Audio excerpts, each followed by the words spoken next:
Okay, Alexander, let's talk about the NATO sanctioning NATO, which is NATO member sanctioning a NATO member, which is what we have. I think you said it's the first time in history that this has happened. And I was reading an article and it had Stoltenberger?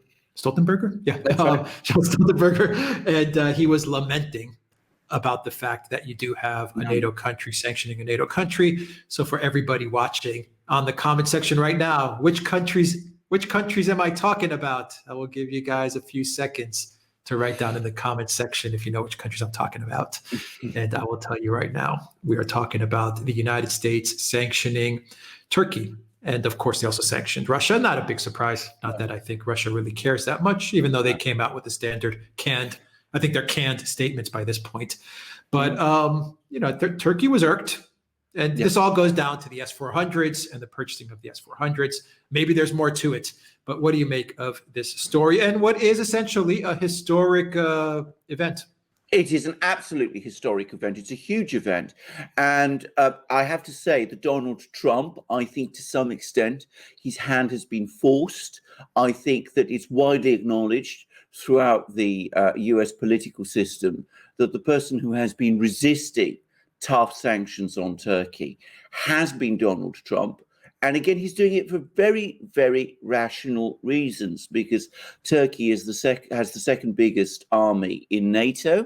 It's not the second most powerful military in NATO. Those are the militaries of Britain and France. Each one of them is more powerful than Turkey's. But it is a very large army and it is a powerful military. And of course, it is an absolutely critical NATO power. It is absolutely vital for the United States in order for the US to project power into the Middle East. And of course, Turkey is vital to the US position in the Eastern Mediterranean, and especially now in the Black Sea. The US has been trying to challenge Russian naval dominance in the Black Sea. It can't realistically do it without Turkey's cooperation. So it is absolutely crucial to the United States. Donald Trump understands that. Donald Trump resisted sanctions on Turkey for a very long time, but he's now been forced to do it. And I don't think it's just forced. I think even he realizes that the point has now been reached when he has to do it. Now, these particular sanctions stem from one particular event, which is the sale by Russia to Turkey of the S-400 anti-aircraft missile system. This is, by some estimates, the most advanced anti-aircraft missile system in the world. Erdogan decided that he would buy it after the 2016 coup attempt, which failed against him. He sought a rapprochement with Russia at that time. He very, very, dropped some very heavy hints at the time of the coup that he thought that some Western countries were behind it. He was very critical of the US. Turkish media at that time was running stories about the US involvement in the coup, claims which the US, by the way, has emphatically denied. But anyway, he was possibly making a gesture against the US at that time. So he decided to go for the S-400 buy from Russia. He bought the S-400 missiles. They've now arrived in Turkey. Erdogan's and Turkey's justification is that the US was refusing to supply Patriot missiles to Turkey, and the deal that they offered to Turkey was not as good as the S-400 deal that the Russians were offering, and that the S-400 system is anyway more advanced than the Patriot missile system. So that's Erdogan's justification. But overall, and by and large, and in my opinion, Erdogan did it more for political reasons than anything else. It was a sign to the US that Turkey was now pursuing an independent foreign policy, independent from that of the US, was buying weapons from whoever it sought. The US retaliated by excluding Turkey from the F-35 fighter jet program. in which Turkey has invested money and has provided industrial and technological support, facilities and support. So Erdogan then started talking about participating in Russian fighter jet programs. He talked about buying the Su-30, the Russian Su-35 fighter, and possibly even the Russian fifth generation Su-57 fighter. He's also trying to build up Turkey's own domestic arms industry. And there's been a lot of discussion about the use of Turkish drones in the Caucasus War and in Syria. And though these, to some extent, to a great extent, still depend on imported technologies from Canada especially and other Western countries, nonetheless, it is an attempt to develop an independent arms industry separate from that of the US and from that of the other big European allies of the US, like Britain, Germany, and France. And now the US has come to the decision that these actions by Turkey, these insistence on buying Russian missile systems, this decision to continue to press ahead with development of their own domestic arms industry, this talk about buying Russian fighter jets or Russian fighter jet technology, and even of establishing co-production agreements with the Russians on developing fighter jets in Turkey itself. All of this goes too far. Turkey is pursuing also foreign policy objectives that sometimes contradict those of the US. So now we have the first step by the United States to sanction a NATO ally, specifically sanctions, note this, sanctions against Turkey's burgeoning arms industry, clearly an attempt to bring Turkey to heel. Erdogan says that he will resist and oppose these steps. All the indications from Turkey are ones of growing defiance. And from what I understand, it is a defiance that now extends right across the Turkish political system. Even political leaders in Turkey who oppose Erdogan support him on this. So we have a showdown between the United States and Turkey. The EU also is dithering, deciding whether or not to impose sanctions over Turkish actions in the Eastern Mediterranean, with Greece and Cyprus and France pressing from those sanctions. It seems big steps are being taken now to try to bring Turkey and Erdogan to heel. Okay, three things that you can address for this video. The first one is obviously, regardless of all the tensions in Syria between Russia and Turkey, regardless of all the tensions between Russia and Turkey in the Caucasus and with Azerbaijan and Armenia, Putin is doubling, tripling, quadrupling down on his relationship with Turkey and with Erdogan. This seems clear, at least to me. It looks like that he's forging ahead with integrating Russia and Turkey to become some sort of power bloc. We've talked at great length about how Putin is spending much of his political capital on this, much to his demise. But he's moving full speed ahead on this. Number two, the European Union completely caved. They looked like idiots. Greece and Cyprus, I saw the statements from Mitsotakis, I saw the statements from Anastasiadis. They tried to paint this pretty picture about sanctions on Turkey, which were never put in place. Once again, Merkel got her way and they decided to do nothing. The European Union is completely weak. Greece and Turkey went to Europe and they looked like complete fools. No matter how much Mitsotakis or Anastasiadis tried to dress it up, they went to Brussels and they got completely and absolutely defeated and obliterated. I don't care what they say. A Greek and Cypriot foreign policy is in shambles because their foreign policy pretty much exists of whatever Europe says or whatever Europe does, that's what we'll do. If you remember all these three, if you forget, just let me know.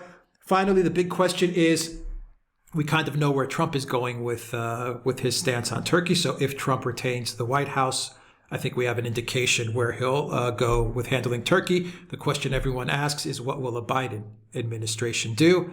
And another question, kind of an add-on to that, is if the U.S. really wanted to hurt Turkey, they would not look at their weapons industry. I think they would go at the lira. They would attack the lira, and that would pretty much be the demise of Turkey in a split second, I would imagine. I don't think Turkey could withstand a U.S. assault on the lira, if that's even possible or even considered. So I think these sanctions maybe are toothless to a certain extent.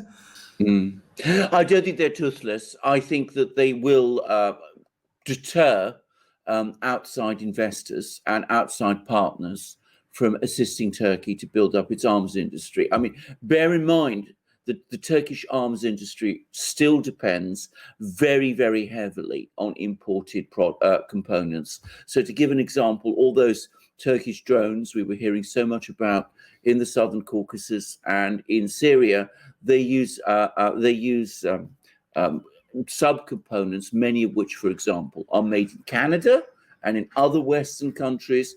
And I think now that the leadership, much of the leadership of this Turkish arms industry has been sanctioned, I think many of those partners will be deterred from participating further in those Turkish programs. So I don't think they're completely toothless if their intention is to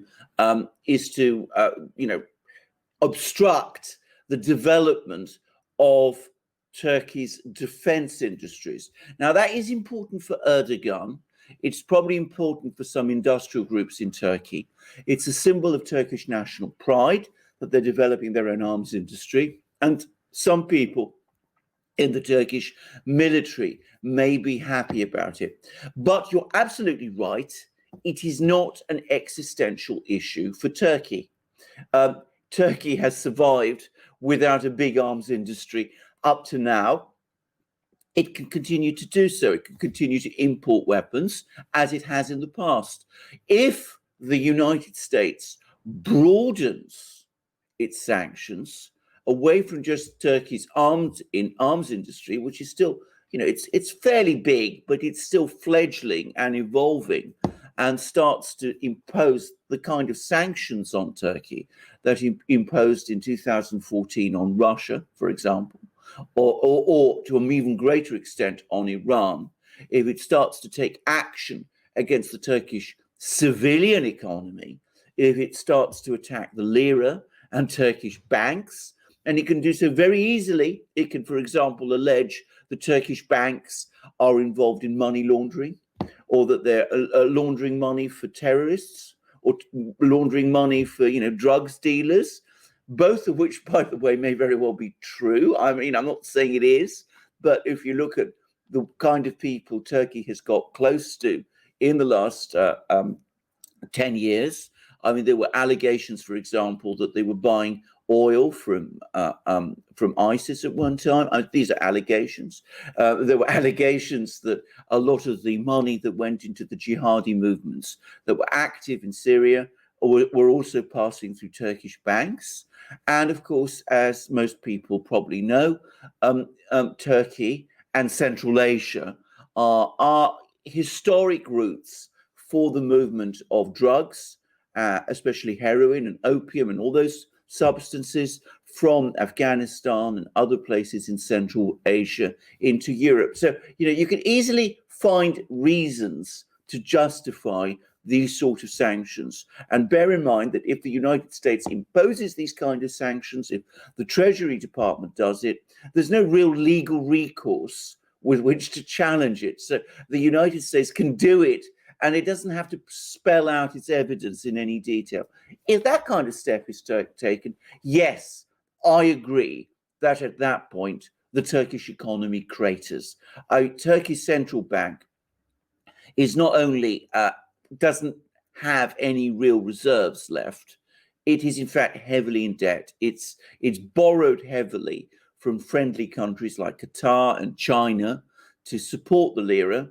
It's pursued a very eccentric monetary policy, and it would not be able to defend the lira to any great extent, and it would probably find it impossible to defend the Turkish banking system. So Turkey's economy at that point would crater. Now, up to this point, the United States has held back from doing that. That would be a massively aggressive move against Turkey, and it would be a devastating one. It hasn't done it because up to this point, Donald Trump has opposed it. But if the new administration, if Biden comes and becomes president, there is some talk that some of the people who are incoming in the Biden administration are concerned not just about Turkish foreign policy, but about aspects of Turkey's domestic policy. And they are apparently pushing for further sanctions against Turkey, and they want to see Erdogan out. Now, if the United States does go down that route, then, of course, situation for Erdogan becomes incredibly difficult. And indeed, for Turkey becomes incredibly difficult. And it's problematic to see how in that situation, Erdogan and his party could survive in Turkey. We're not there yet, but perhaps that is the direction of travel.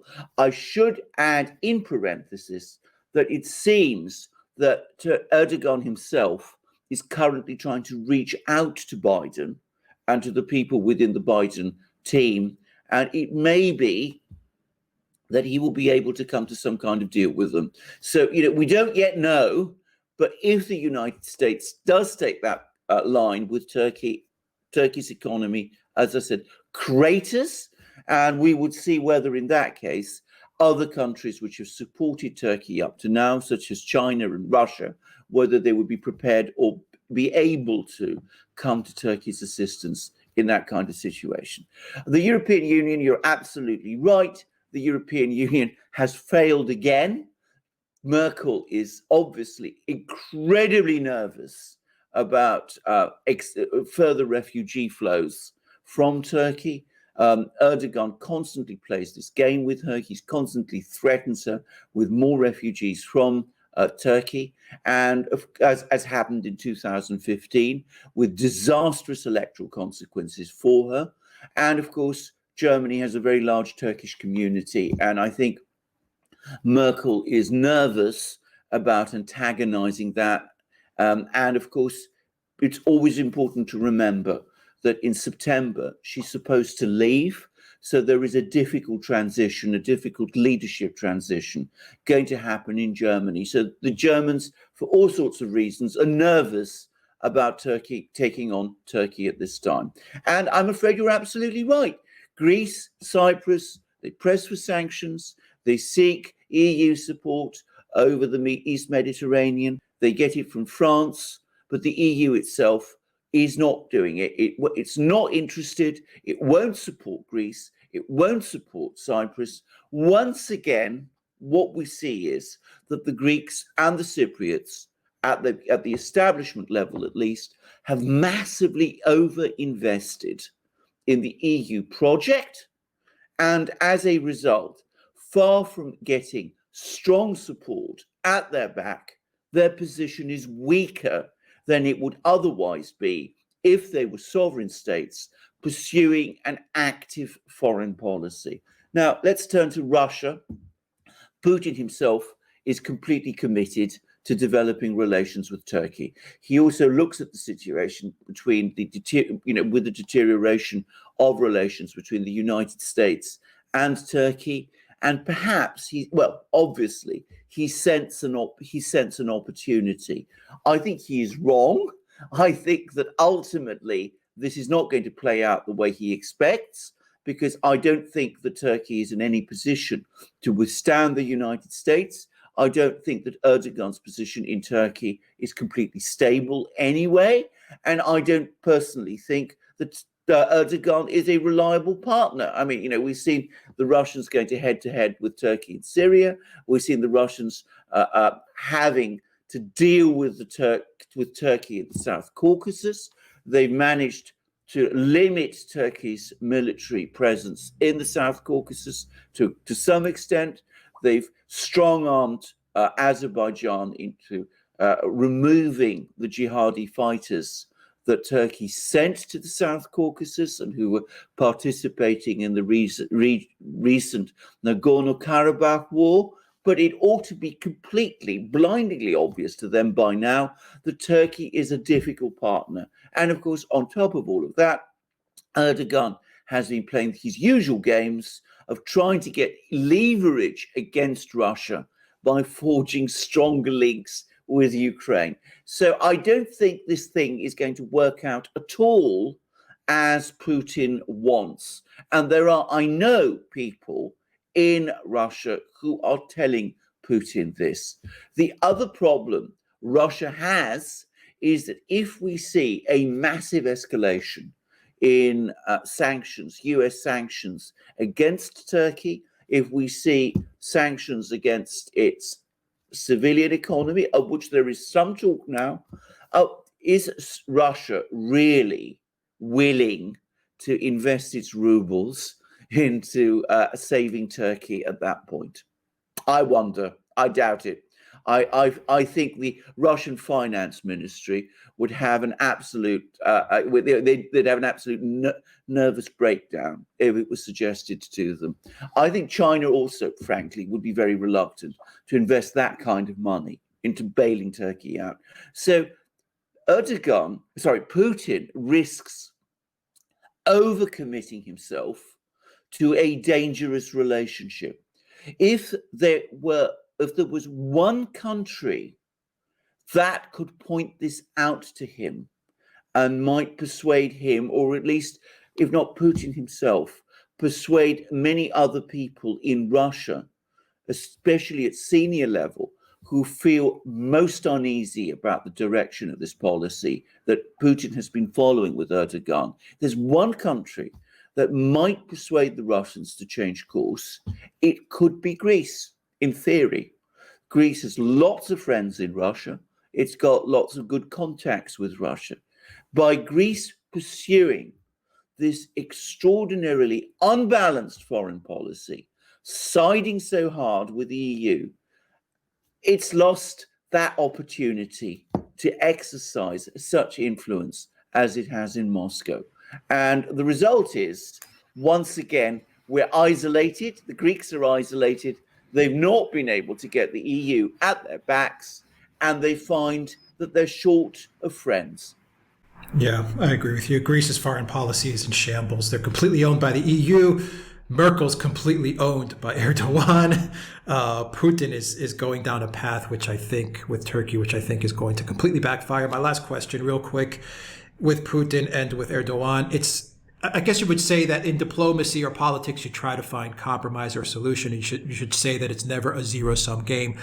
But with regards to what you said about Erdogan making overtures to Biden, if Erdogan succeeds in getting a rapprochement with the United States, I mean, we are looking at a zero-sum game. I mean, go with the United States, you have to ditch Russia. I mean, you can't have both, correct? I mean, he's not going to be able to do both.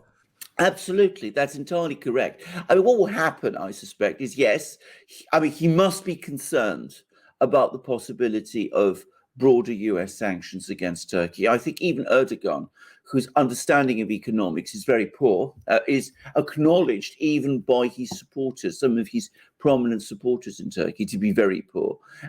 I mean, he has all sorts of strange ideas about interest rates, for example. But I think even he realizes that Turkey is in no condition to take on the United States. If the US broadens its sanctions policy, then, as I said, Turkey's economy is going to crater. So what does he do? He is trying to reach out to Biden. But of course, that gives the people around Biden leverage. They will say, well, in that case, if you want to make friends again with us, you need to go back and be our loyal ally, reintegrate fully in NATO, and stop once and for all these adventures with the Russians. They're only landing you in ever deeper trouble. And I think at that point, what Putin will find is that all that massive investment he's made in Turkey will completely go to waste, because it's absolutely rightly say, it's a zero-sum game.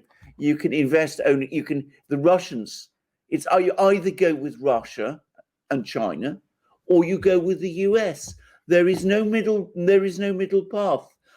If you want a historical parallel, it's what happened in Egypt in the 1950s and 1960s with Gamal Nasser.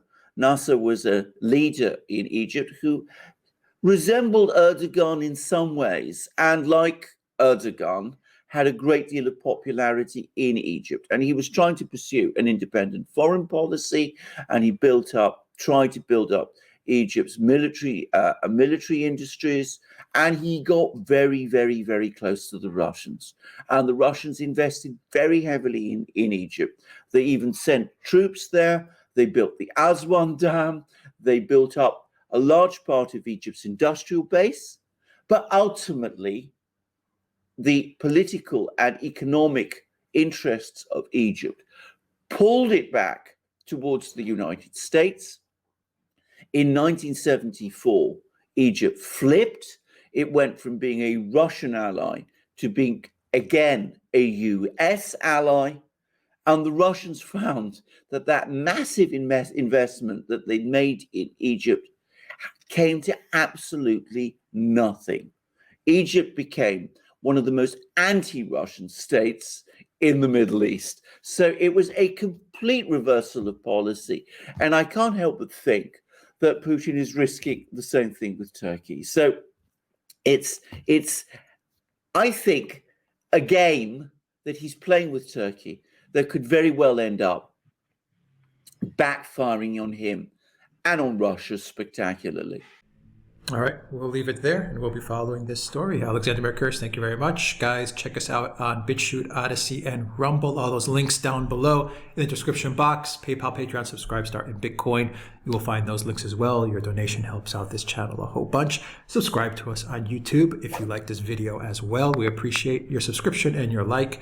So give us a like and go to the Duran shop, pick up some merchandise. That also helps us out a lot as well. Indeed. We've been talking about Greece. So here we have our mug. This is a small mug with the flag of Greece and lots of flags there. Alex also has one. I couldn't quite see the flag there, but we have flags of many countries. Oh no, I think it is in fact our friend Dimitris Economou's designs. No, Cyprus. Oh, it's Cyprus. It's Cyprus. Well, that tells you how poor my eyesight's become in some ways. But anyway, we've got the flags of many countries.